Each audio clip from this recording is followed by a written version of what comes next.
I'm sorry, is this better? Yeah, very close, yeah. Thank you.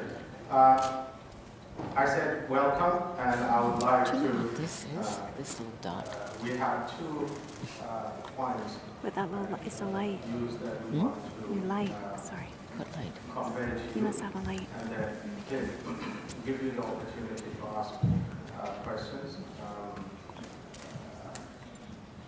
on any of the issues that you might be interested in. So that would be the important thing. As you would recall yesterday, we have made comments on the Danish text. And one of the critical elements that we have expressed our views on was the United States and the role of the United States. Today, we want to re-emphasize that message. We ask President Obama and the United States to join the further project. We do believe that. We can't hear you. We can't hear you. We can't hear you. Sorry. To join the Kyoto Protocol.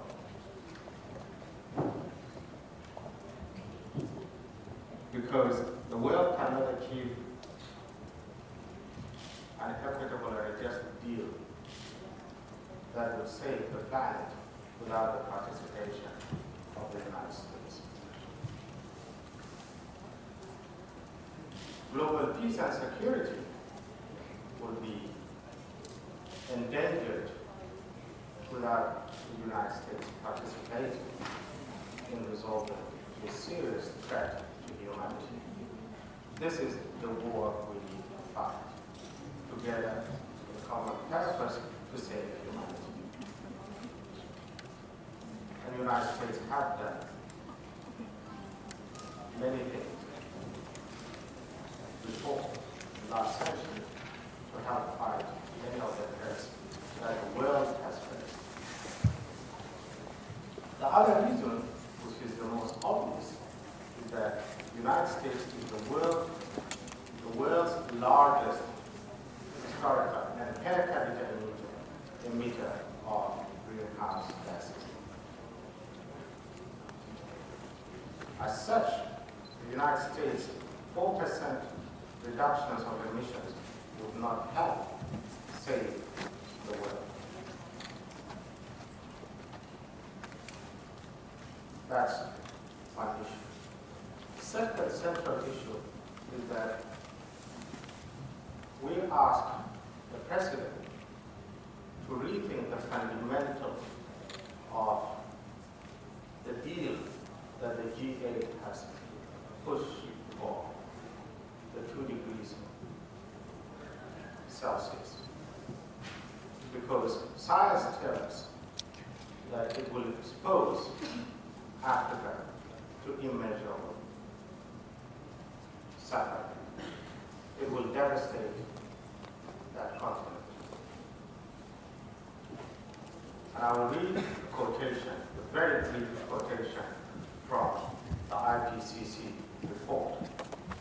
In all 4 regions of Africa and in all seasons, the median temperature increase lies between 3 degrees Celsius and 4 degrees Celsius, roughly 1.5 times the global mean response.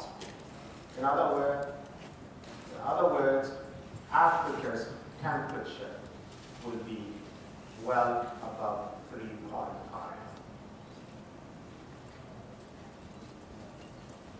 Therefore, the 2 degrees Celsius is certain death to Africa. And that's not what I call an element of a just deed, but an equitable deed. You cannot make a trade-off between the life, or the right, the fundamental right to life, with feasibility and the economics of the deed. The final issue we want to highlight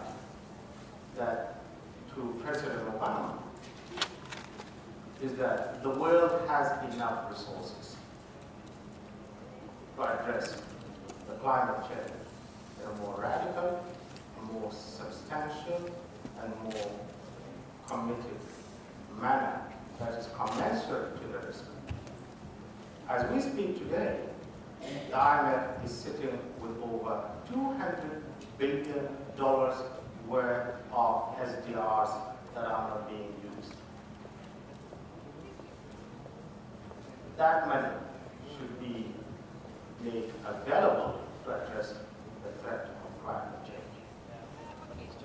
That's one component of the financial deal that is necessary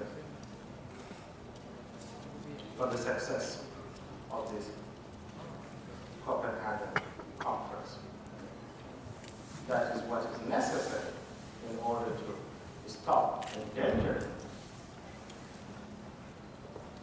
the world through immeasurable suffering.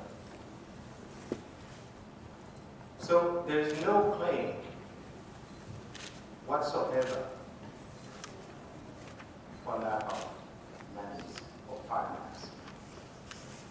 Two arguments will be stated and put forward.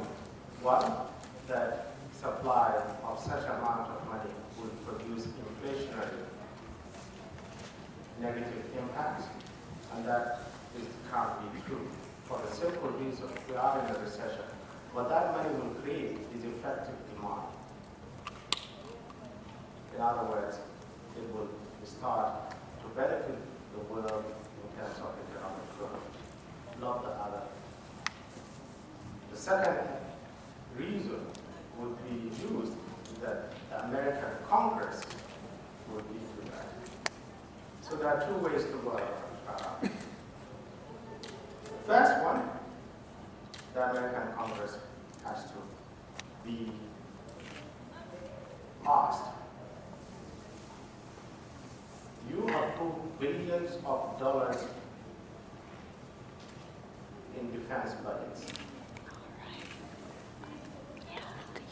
Can't you approve $200 billion to save the world? Question one. Second issue that would be asked. Without the United States, the rest of the world can still issue the $200 billion to finance climate change. So why are you not doing that? Is it not to embarrass the United States? I don't think that's the spirit of leadership required at this moment. Thank you.